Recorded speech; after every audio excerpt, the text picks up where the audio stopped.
إن الحمد لله إن الحمد لله نحمده ونستعينه ونستغفره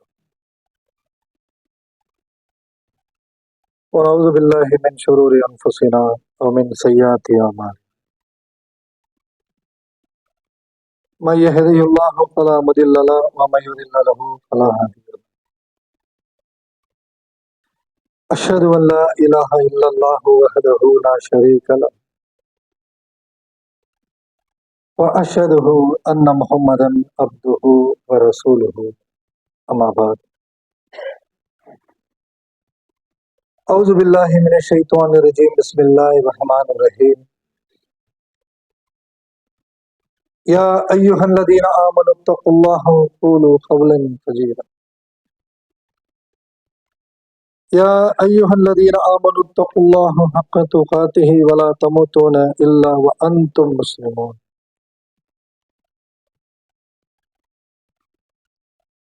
எல்லா புகழும் புகழ்ச்சியும் நம்மையும் அகிலத்தையும் படைத்து பரிபாலிக்கக்கூடிய அல்லாஹ்வுக்கே உரியதானது. அவனுடைய சாந்தியும் சமாதானமும் எம்பெருமானா நபிகள் நாயகம் ஸல்லல்லாஹு அலைஹி வஸல்லம் அவர்கள் மீதும் அவருடைய குடும்பத்தார் மீதும் அந்நாளிலே வாழ்ந்து மரணித்த உத்தம சத்திய சஹாபாக்கள் மீதும் சஹாபிய பெண்மணிகள் மீதும் குறிப்பாக அல்லாஹ்வுடைய மார்க்கத்தை அறிந்து கொள்வதற்காகவும் ஜுமாவுடைய கடமையை நிறைவேற்றுவதற்காகவும் அல்லாஹ்வுடைய ஆலயத்திலே ஒன்று கூடி அமர்ந்து கொண்டிருக்கும் நம் அனைவர் மீதும் வல்ல இறைவனுடைய வற்றா கருணையும் அருளும் ரஹமத்தும் என்றென்றும் நின்று நிலவட்டுமாக. கணியத்துக்குரிய எல்லாம் வல்ல அல்லாஹ்வின் நல்லடியார்களே, அருமை சகோதர சகோதரிகளே, பெரியோர்களே, அல்லாஹ்வுடைய பேரருளால் அல்லாஹ்வுடைய மார்க்கமான தீனுல் இஸ்லாத்தை நாம் எல்லாம் அறிந்து கொண்டு எதை நாம் அறிந்து கொண்டோமோ அதை நம்முடைய வாழ்வில் நாம் கடைபிடித்து இவ்வுலகத்தில் நாம் எல்லாம் முஸ்லிம்களாக வாழ்ந்து கொண்டிருக்கின்றோம். இவ்வாறு வாழக்கூடிய நாம் ஒவ்வொருவரும் இந்த உலகத்துடைய வாழ்க்கையை எவ்வாறு அமைத்துக் கொள்ள வேண்டும் என்று சொன்னால், எவ்வாறு நம்மை திருமறை குர்ஆன் வாழச் சொல்கின்றதோ, எவ்வாறு நபிகள் நாயகம் ஸல்லல்லாஹு அலைஹி வஸல்லம் அதன்படி தன்னுடைய வாழ்க்கையை வாழ்ந்து நமக்கு பாடமாக வழங்கியுள்ளார்களோ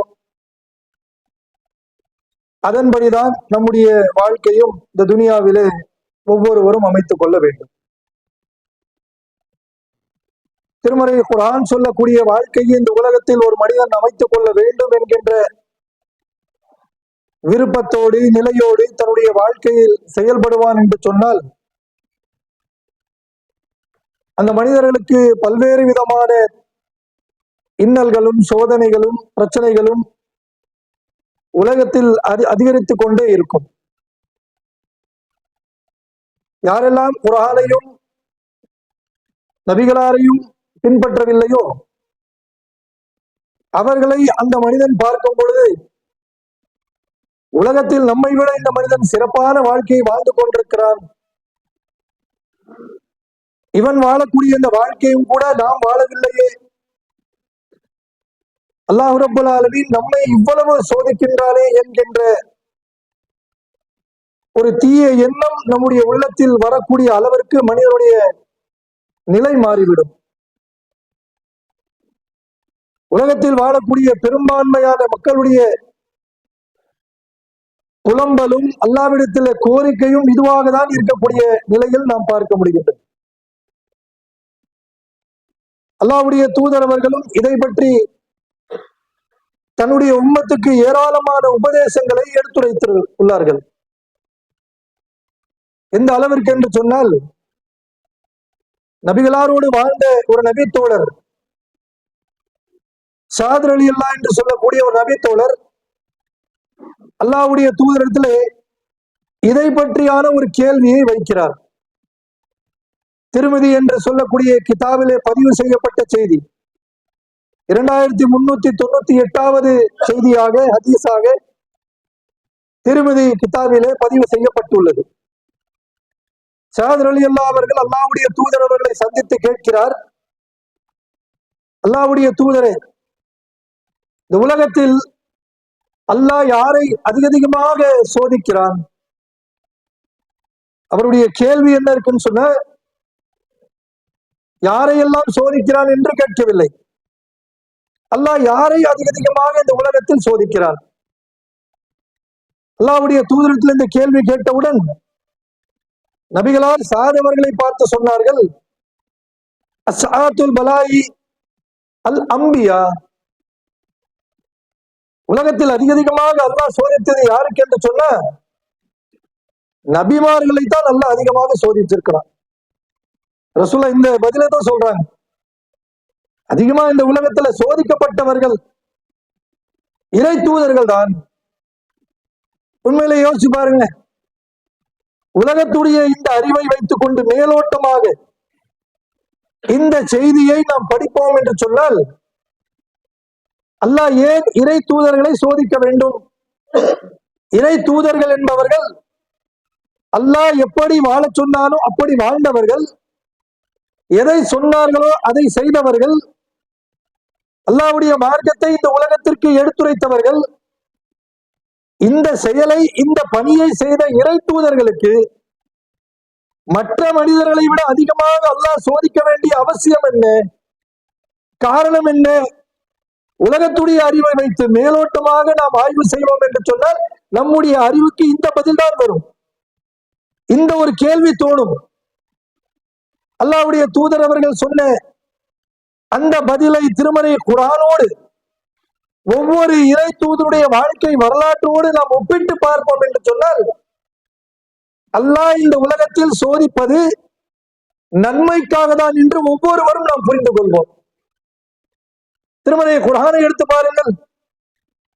அல்லாஹ் ரப்பல் ஆலமீன் ஒவ்வொரு நபிமாருடைய வரலாற்றை அல்லாஹ் பேசுகின்றார். பேசக்கூடிய ஒவ்வொரு நபிமாருடைய வரலாற்றை நாம் பார்ப்போம் என்று சொன்னால், அந்த நபிமாருடைய வரலாற்றில் அதிகமாக சொல்லக்கூடிய நிலை என்னவாக இருக்கும் என்று சொன்னால், அவர்கள் எப்படி இந்த உலகத்தில் சோதிக்கப்பட்டார்கள். நபிமார்களுக்கே முன்மாதிரியாக என்று சொல்லக்கூடிய இப்ராஹிம் நபியுடைய வாழ்க்கை வரலாறு திருமறை குர்ஆன் பேசுகிறது. இப்ராஹிம் நபி என்று சொன்னாலே அல்லாஹ் சொல்கின்றான், ஃபீ கலீலுல்லாஹ், இவர் என்னுடைய நண்பர் என்று சொல்றான். அல்லாஹ் நண்பன் என்று சொல்லதோடு நிறுத்திக் கொள்ளவில்லை. அல்லாஹ் இன்னா இப்ராஹிம கான உம்ம, இந்த இப்ராஹிம் இருக்காரு, இவர் ஒரு சமுதாயம் என்று அல்லாஹ் சொல்றான்.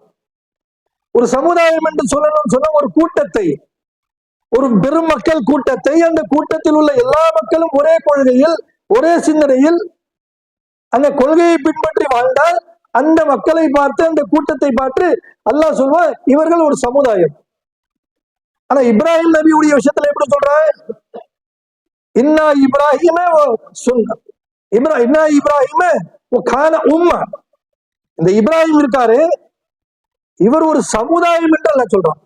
ஒற்றை மனிதனை பார்த்து ஒரு சமுதாயம், இவர் என்னுடைய நண்பன் என்று இப்படி புகழ் பாடக்கூடிய அல்லாஹ் ரப்பல் ஆலமீன் தன்னுடைய நண்பனை சோதிக்காமல் விட்டானா என்று பார்த்தால், குர்ஆன் பேசுகிறது, இப்ராஹிம் நபியுடைய வாழ்க்கை அதிகமாக அவர் சந்தித்தது சோதனை சோதனை சோதனைதான்.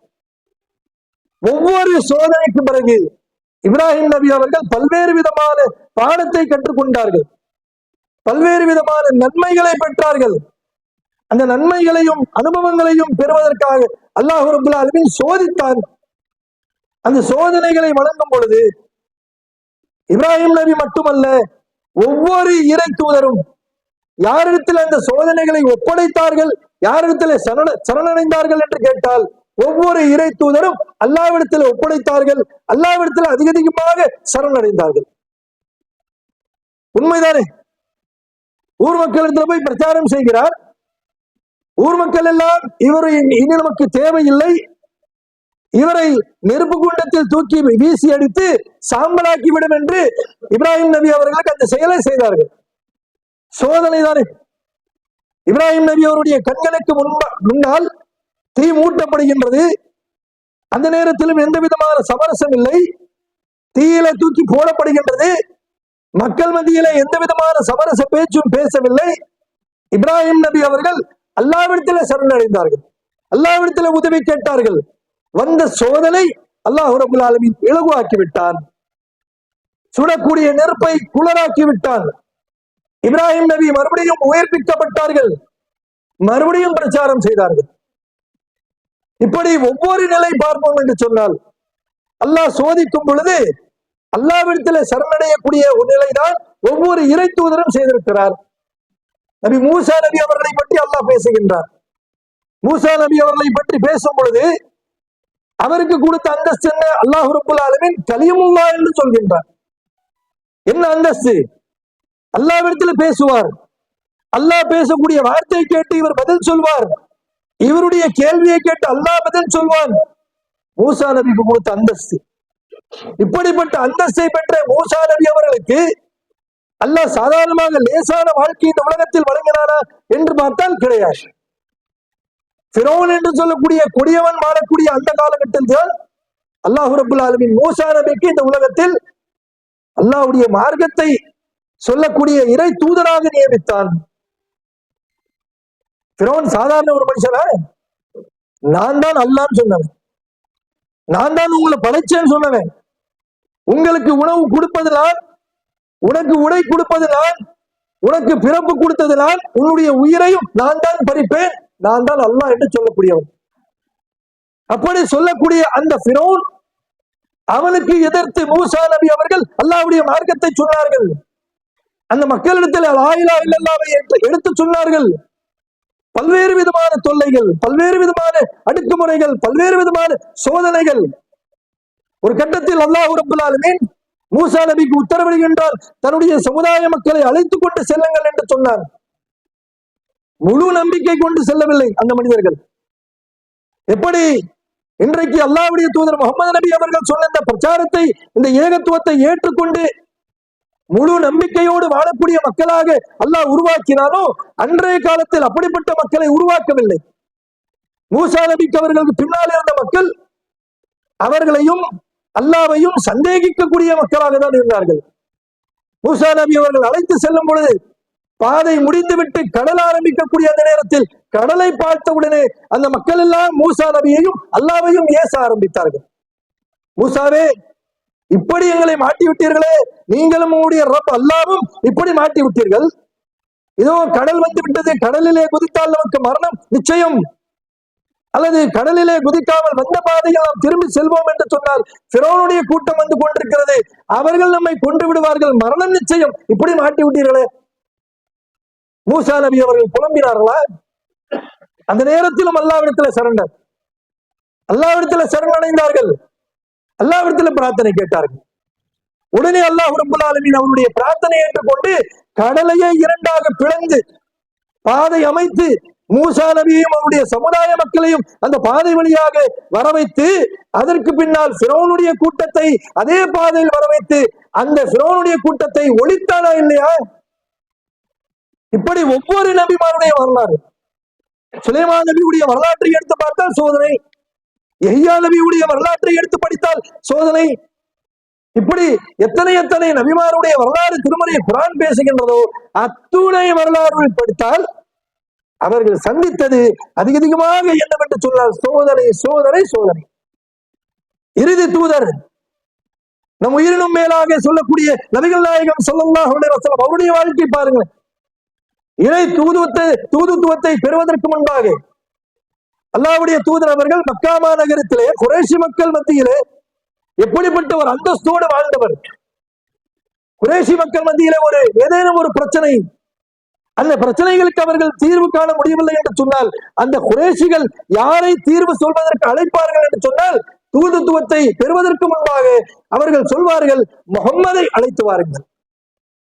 ஒரு இளைஞராக இருக்கக்கூடிய நேரத்தில் மக்கத்து காஃபிர்கள், அந்த குறைஷிகள் எல்லாம் யாரை நம்புவார்கள், யாரை அழைப்பார்கள் என்று சொன்னால் முகம்மதை அழைத்து பாருங்கள், இந்த முகம்மது சொல்லக்கூடிய, இந்த இளைஞன் சொல்லக்கூடிய தீர்ப்பு தான் நமக்கு இறுதி தீர்ப்பு, அவர்தான் பொய் பேச மாட்டார், நேர்மையானவர், நீதமானவர் என்று சொன்னார்கள். அவ்வளவு நம்பிக்கை. தீர்ப்பை சொல்வதற்காக நபி அவர்கள் வருவார்கள் என்று சொன்னால் அல்லாஹ்வுடைய தூதர் அவர்களை தொலைதூரத்தில் பார்த்துவிட்டு குறைஷிகள் சொல்வார்கள், இதோ என்னுடைய அமீன் வந்து விட்டார், இதோ நம்முடைய சித்திக் வந்து விட்டார், உண்மையாளர், பொய் பேச மாட்டார், என்னுடைய அமீன், என்னுடைய சித்திக் என்று புகழாரம் பாடக்கூடிய அந்த குறைஷி மக்கள் மத்தியிலே அல்லாஹ்வுடைய ரசூல் அவர்கள் நபித்துவத்தை பெற்ற உடனே அதே மக்களை அழைத்து லா இலாஹ இல்லல்லாஹ்வை எடுத்துரைத்தார். ஏற்றுக்கொண்டார்களா? எந்த மக்கள் நீங்கள் பொய் பேச மாட்டீர்கள், நீங்கள் உண்மையை மட்டுமே சொல்வீர்கள், நீங்கள் எதை சொன்னாலும் நாம் நம்புவோம், மலைக்கு பின்னால் ஒரு குதிரை கூட்டம் வருகிறது, அந்த குதிரை கூட்டம் உங்களை அடித்து கொல்ல போகிறது என்று நான் சொன்னால் நம்புவீர்களா என்று கேட்ட பொழுது அதை நம்புவோம் என்று சொன்ன கூட்டம் லா இலாஹ இல்லல்லாஹ்வை ஏற்றுக்கொள்ளுங்கள் என்று சொன்ன உடனே அந்த கூட்டத்தில் உள்ள ஒவ்வொரு மனிதனும் அல்லாஹ்வுடைய தூதர் அவர்களை பார்த்து சொன்னார்கள், இவர் பைத்தியக்காரனாக மாறிவிட்டார், இவர் சூனியக்காரனாக ஆகிவிட்டார். ஒருவர் சொல்கிறார், இதைத்தான் சொல்வதற்கு நீங்கள் அழைத்தீர்களா? இதோ என் கையில் இருக்கக்கூடிய வாளை எடுத்து உங்களுடைய தலை துண்டாக்கி விடுவேன் என்று சொன்னார். யாரை பார்த்து? யாரை சித்திக் என்றும் அமீன் என்றும் சொன்னார்களோ அந்த இறை தூதரை, அதே முகம்மது அவர்களை பார்த்து சொல்கிறார்கள், உங்களுடைய தலையை சீவி விடுவேன் என்று சொன்னார்கள். எந்த நொடியில் அல்லாஹ்வுடைய தூதர் அவர்கள் லா இலாஹ இல்லல்லாஹ் ஏற்றுக்கொள்ளுங்கள் என்று சொன்னார்களோ அந்த நொடியிலிருந்து நபிகளார் மரணிக்கக்கூடிய அந்த நொடி வரை அதிகமாக சந்தித்தது எதுவென்று சொன்னால் அல்லாஹ்வுடைய தூதரும் சோதனைகளைத்தான் அதிகமாக சந்தித்தார்கள். இதைத்தான் சாதவர்கள் கேட்கும் பொழுது அல்லாஹ்வுடைய தூதர் அவர்கள் சொன்னார்கள், இந்த உலகத்தில் அல்லாஹ்வால் அதிகமாக சோதிக்கப்பட்டவர்கள் யார் என்று சொன்னால் அல் அம்பியாக்கள், நபிமார்கள். நபிமார்கள் தான் அதிகமாக சோதிக்கப்பட்டார்கள் என்று அல்லாஹ்வுடைய தூதர் அவர்கள் மிக தெளிவான ஒரு பாடத்தை கற்றுத்தந்தார்கள். அடுத்ததாக சாதர் அலி அவர்கள் கேட்கிறார்கள், அல்லாஹ்வுடைய தூதரே, நபிமார்களுக்கு பிறகு அல்லாஹ் யாரை அதிகமாக சோதிப்பார்? அல்லாஹ்வுடைய தூதர் அவர்கள் அதற்கும் சொல்றாங்க, நபிமார்களுக்கு பிறகு இந்த உலகத்தில் அதிகமாக சோதிக்கப்படக்கூடியவர்கள் யார் என்று சொன்னால் சும்ம சாலிஹீன், நல்லடியார்கள். நல்லடியார்கள் என்று சொன்னாலே இன்றைக்கு நம் சமுதாயத்துல எங்க பார்வை போயிடும் தெரியுமா? உடனே மவுண்ட் ரோட் தர்காவுக்கு போயிடும். மூசா சையத் ஷா காதிரி அவர் தான் நல்லடியார். கோவலத்துல இருக்காரு தமீம் அன்சாரி, அவர் தான் நல்லடியார். அப்படி நம்ம பழகிட்டோம். நம்முடைய பெரியவர்கள் முன்னோர்கள் தெரியாமல் நல்லடியார்கள் நல்லடியார்கள் என்று சொன்னால் யார்? தர்காவில் அடக்கப்பட்டவர்கள். சொல்லி சொல்லி பழக்கப்படுத்தினால நல்லடியார்கள் யார் என்று தெரியாமல் இருக்கோம். நாம் நல்லடியார்கள் யாருக்காக சொல்லப்படுகின்றது, அந்த பெயர் யாருக்கு கொடுக்கப்படுகின்றது என்று சொன்னால், யார் இந்த உலகத்தில் அல்லாஹ்வை ஏற்றுக்கொண்டு அல்லாஹ்வுடைய மார்க்கத்தை கடைபிடித்து அல்லாஹ்வுடைய தூதர் அவர்கள் சொன்ன பாடத்தை முழுமையாக கடைபிடித்து இந்த உலகத்தில் வாழ்கிறார்களோ அவர்கள் தான் நல்லடியார்கள். அது நானும் இருக்கலாம், நீங்களும் இருக்கலாம். மரணித்து கபரில் இருக்கக்கூடியவர்கள் மட்டுமல்ல, உலகத்தில் அனைவரும் நல்லடியார்களாக இருக்க வேண்டும். நம்மிலே ஏராளமான நல்லடியார்களும் இருக்கலாம். அல்லாஹ்வுடைய தூதர் அவர்கள் சொல்கிறார்கள், நபிமார்களுக்கு பிறகு அல்லாஹ் அதிகமாக சோதிப்பது நல்லடியார்களை. ஏன்? எப்படி நபிமார்கள் வாழ்ந்தார்களோ, அல்லாஹ்வை வணங்கி கொண்டு அல்லாஹ்வுடைய சட்டங்களை கடைபிடித்து இறை தூதர்கள் காட்டிய வழியில் நல்லடியார்களும் அவர்கள் தன்னுடைய வாழ்க்கையை அமைத்துக் கொள்வார்கள்.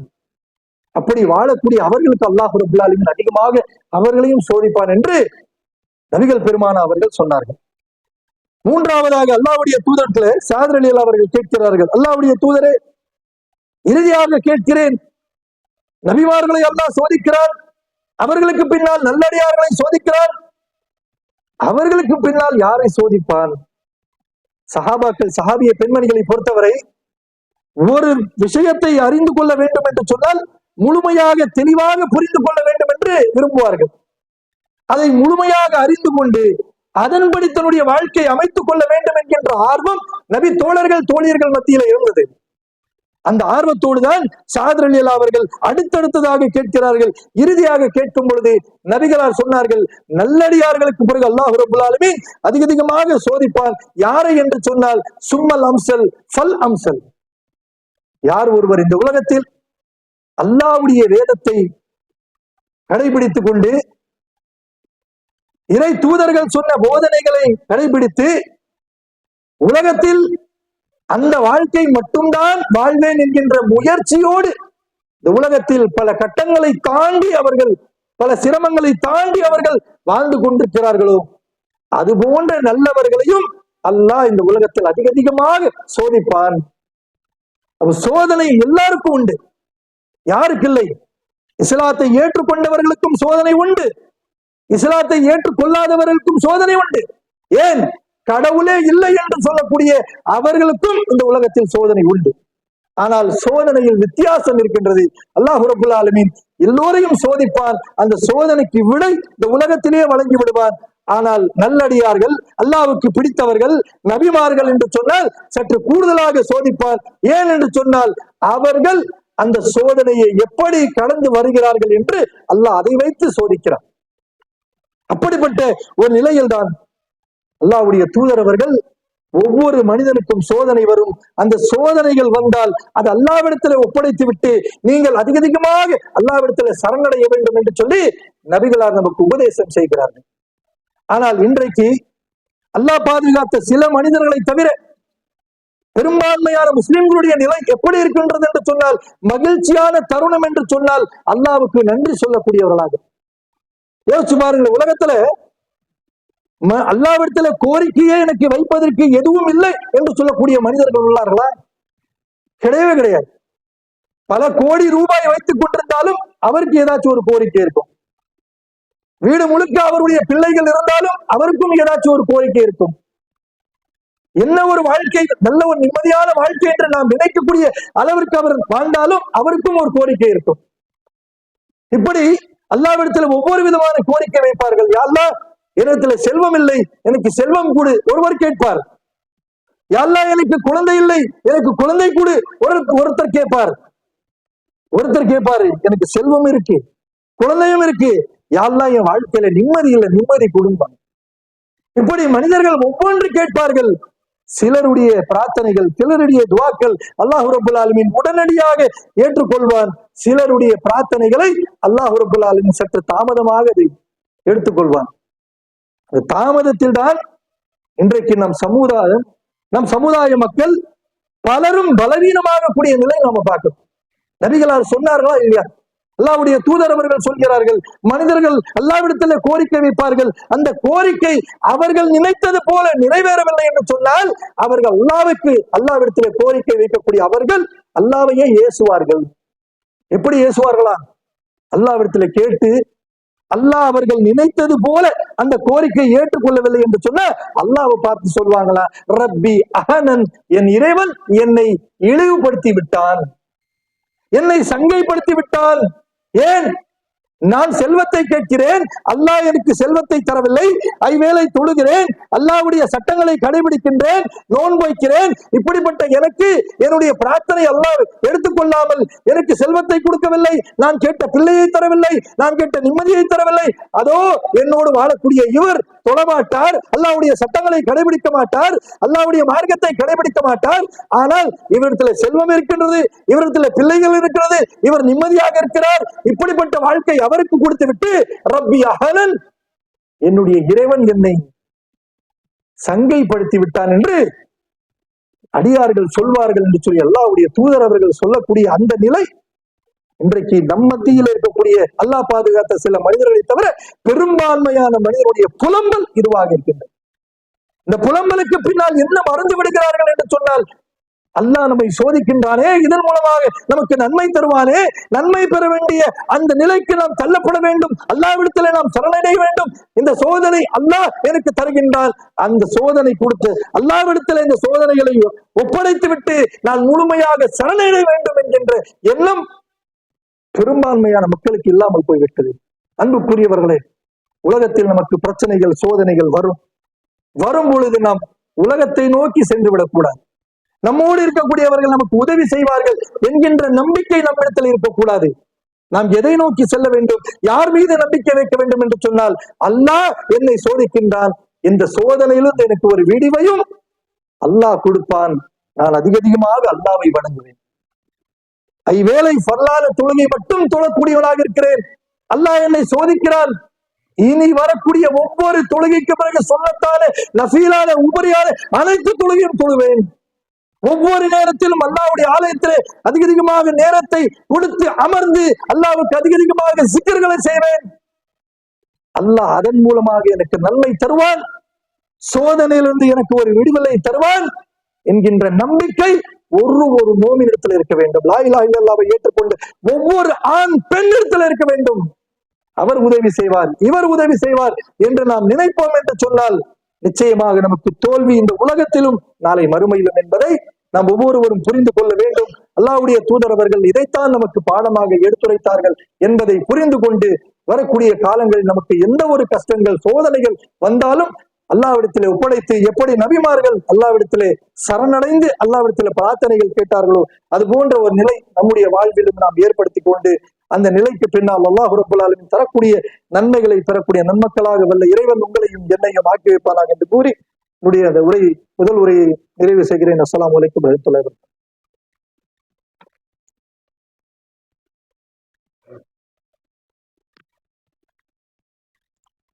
அஸ்ஸலாமு அலைக்கும் வரஹ்மத்துல்லாஹி வபரகாத்துஹு. கண்ணியத்துக்குரிய எல்லாம் வல்ல அல்லாஹ்வின் நல்லடியார்களே, அருமை சகோதர சகோதரிகளே, பெரியவர்களே, அல்லாஹ்வுடைய பேரருளால் 2026 அருள் நிறைந்த ரமலானுடைய மாதத்தை இன்னும் சில நாட்களில் நாம் அடைய இருக்கின்றோம். இந்த நாட்களை அடைய இருக்கக்கூடிய நாம் ஒவ்வொருவரும் இந்த ரமலானில் உடைய மாதத்தில் நான் எவ்வாறு பயிற்சி எடுக்கப் போகிறேன், எவ்வாறு அல்லாஹ்வுக்கு நான் இபாதத்து செய்ய போகிறேன் என்கின்ற சிந்தனையோடு தான் நாம் ஒவ்வொருவரும் வாழக்கூடியவர்களாக இருக்க வேண்டும். மாறாக நம்முடைய சிந்தனைகள் அதை விட்டு மாறிவிடக்கூடாது. இன்றைக்கு நாம் பார்க்கின்றோம், ரமலான் நெருங்கி விட்டது என்று சொன்னால் அல்லாஹ் பாதுகாத்த மக்கள் அல்லாஹ்வுடைய பாதுகாப்பில் இருக்கிறார்கள். ஆனால் நம்மோடு வாழக்கூடிய பலரையும் நாம் பார்க்கிறோம், ரமலான் வருகிறதே, நாம் தொழாதவர்கள் தொழுகையாளியாக மாறக்கூடிய ஒரு சூழல் நமக்கு ஏற்படக்கூடியதாக இருக்கின்றதே, நாம் அதை நோக்கி செல்ல வேண்டும் என்கின்ற நிலை இல்லாமல் ரமலான் நெருங்க அல்லாஹ்வுடைய தூதர் அவர்கள் எதை கூடாது என்று சொன்னார்களோ அந்த செயல்களை நோக்கி செல்லக்கூடியதை நம்மால் பார்க்க முடிகின்றது.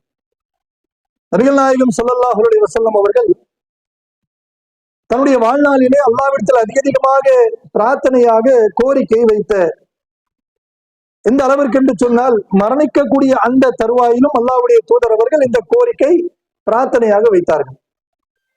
என்னவென்று சொன்னால், நபிகளார் சக்கராத்து காலத்திலும் அல்லாஹ்விடத்திலே பிரார்த்தனை செய்தார், லஹனல்லாஹு யஹூதி வன் நஸாரா, யா அல்லாஹ் இந்த யஹூதிகளையும் நஸ்ரானிகளையும் உன்னுடைய சாபத்தை கொண்டு அழித்து விடு. ஏன்? இவர்கள்தான் அனுப்பப்பட்ட தூதர்களுடைய அடக்க ஸ்தலங்களை வணக்க ஸ்தலமாக மாற்றி விட்டார்கள். என்ன அர்த்தம் இதுக்கு? ஒவ்வொரு இறை தூதருடைய கபறுகளை வணக்க ஸ்தலமாக மாற்றி விட்டார்கள். அப்ப ரசூலுல்லாஹ் அதை வெறுக்கிறாங்க. யூதர்கள் செய்த அந்த காரியங்கள் முஸ்லிம்களிடத்துல இருக்கக்கூடாதுன்றாங்க. நஸ்ரானிகள் செய்த காரியங்கள் அவருடைய சாயல் கூட முஸ்லிம்களிடத்துல இருக்கக்கூடாதுன்றாங்க. ஆனா இன்றைக்கு பாருங்களேன், அருள் நிறைந்த இந்த மாதத்தை நெருங்கும் பொழுதுதான் இந்த முசீபத்து நமக்கு நெருக்கமாகவே வந்து கொண்டிருக்கு. என்னன்னு கேட்டா, ரமலான் நெருங்கதான் கேர்வி ஃபாத்தியா பண்ணணும்ன்றாங்க. யாருக்குமா அந்த கேர்வி ஃபாத்தியானா கௌஸே பாக் கே நாம் சே கர்தா லே தோ பரக்கத் ஆ ஜாத்தின்றாங்க. என்னவா கௌஸே பாக் எங்க இருக்காரு, யாரு, அவருடைய டேட்டா எதுவுமே தெரியாது. யாரோ சொல்லிட்டு போயிட்டாங்க, கௌஸே பாக் நீங்க ஃபாத்தியா பிரியாணி பண்ணி ஃபாத்தியா பண்ணுங்க, உங்க வீட்டுல எல்லா அருளும் வந்துடும் அப்படின்னு சொன்ன உடனே அதையே பல முஸ்லிம்கள் உண்மையாக நம்பி வட்டிக்கும் பணம் வாங்கி அந்த ஃபாத்தியாக்களை நடத்தக்கூடியதை பார்க்கணும். இதுல பரக்கத் வருமா லஹனத் வருமா? சரி, அந்த ஃபாத்தியாவை முடிச்சாச்சு, இதோட பரக்கத்து வந்துருச்சா? வரல. என்ன பண்றது? அடுத்ததான் நீங்க பூரி ஃபாத்தியா பண்ணிடுங்க. 21 பூரி ரெடி பண்ணி ரவுண்ட் ரவுண்டா பூரி பண்ணி கொட்ராவில வச்சு சஃபரா மேல வச்சு ஒரு ஃபாத்தியாவை தள்ளிட்டீங்கன்னா முடிஞ்சு போச்சு. எல்லாம் பலா முசீபத். எப்படி ஒவ்வொரு சீசனுக்கு ஒவ்வொரு சாமிக்கு பூஜை பண்ணுங்கன்னு சொல்லுவாங்களே, அதை கொண்டு வந்துட்டாங்க பாருங்க. அது சொல்லவே நமக்கு கஷ்டமா இருக்கு. பூரி ஃபாத்தியால என்ன ஓதுறாரு ஹஜரத் நமக்கே தெரியல. வராரு ஒரு சூர ஃபாத்தியா ஓதுறாரு, அதுக்கு பிறகு சும்மா வாய் தான் அடுத்து எதுவுமே அவர் என்ன ஓதுறாருன்னு தெரியல. கடைசியில ஒரு புக்கை வச்சுட்டு லக்காடார் காணி மரவெட்டியுடைய கதைன்னு சொல்லி கதையா எடுத்து விடுவாரு. எப்படி ராமாயணத்துல வரக்கூடிய ராமருக்கும் சீதைக்கும் எப்படி 16 வருஷம் அவர்கள் வன்வாசிக்கு சென்றார்களோ அது மாதிரி இவர் கட்டையை வெட்டக்கூடிய மரவெட்டி காட்டுக்கு போனார், வரல. மனைவி போனா வரல. அவரை தேடி போனவங்க 16 பல வருஷங்கள் தாண்டி வந்தாங்க, அதுக்கு ஒரு ஃபாத்தியா.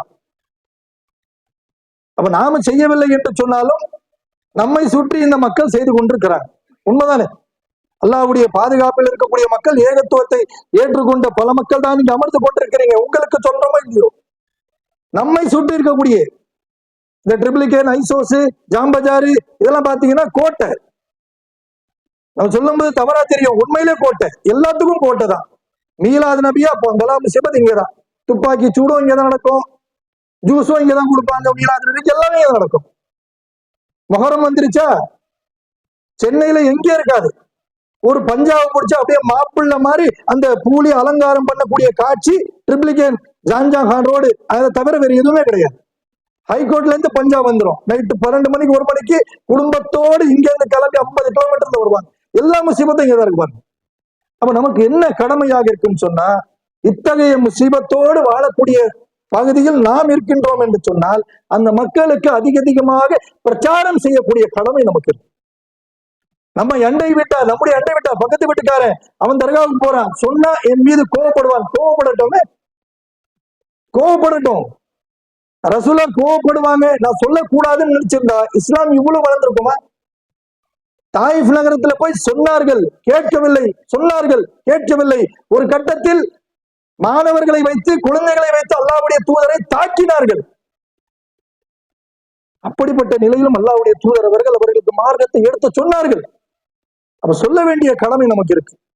அவங்க ஃபாத்தியா பண்ணிக்கிறாங்க, அவங்க மொஹரம் அன்னைக்கு போயிட்டு மௌசாங்க ஆலம் எல்லாம் வாழைப்பழத்தை தூக்கி போட்டு சாப்பிடுறாங்க. அவங்களுக்கு நமக்கு எதுக்கு இருக்கக்கூடாது?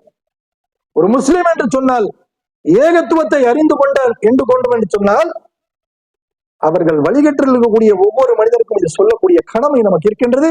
அப்படிப்பட்ட அந்த கடமையான செயல்களை நாம் ஒவ்வொருவரும் செய்து அதன் மூலமாக பெறக்கூடிய நன்மைகளை முழுமையாக பெற்று நாளை மறுமையில் அல்லாஹ் ரப்பல் ஆலமீன் இதன் மூலமாக தரக்கூடிய நன்மைகளோடு சுவனத்திற்கு செல்லக்கூடிய நன்மக்களாக வல்ல இறைவன் உங்களையும் என்னையும் ஆக்கி வைப்பானாக என்ற பிரார்த்தனை செய்தவனாக இந்த உரையை நிறைவு செய்கிறேன். வாக்குறுதிவான அல்ஹம்துலில்லாஹி ரப்பில் ஆலமீன். அஸ்ஸலாமு அலைக்கும் வரஹ்மத்துல்லாஹி வபரகாத்துஹு.